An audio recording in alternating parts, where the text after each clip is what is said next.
So one option that we have as a trigger is going to be the schedule trigger, which is almost identical to the list trigger as well. They both have the scheduling functionality. The difference between the two is that the schedule is allowing you to specify one single Google Sheet row to grab at a time or none.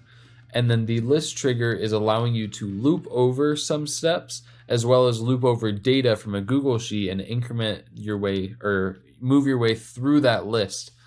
So you can go through, let's say, send 10 messages every hour on a list of 10,000 usernames, if that makes any sense. Allows you to loop through that. You've probably seen tutorials for this if you're looking to use this trigger.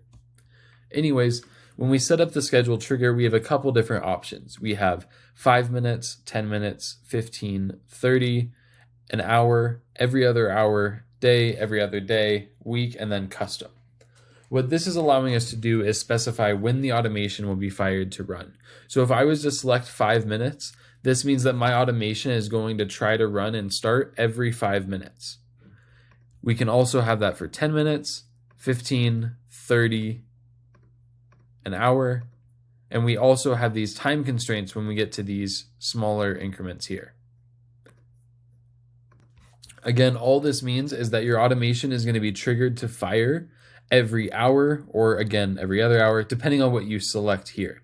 You can add time constraints so that when it fires every other hour or every hour, you add a little bit of additional restriction, such as only running between 9 a.m. and 5 p.m.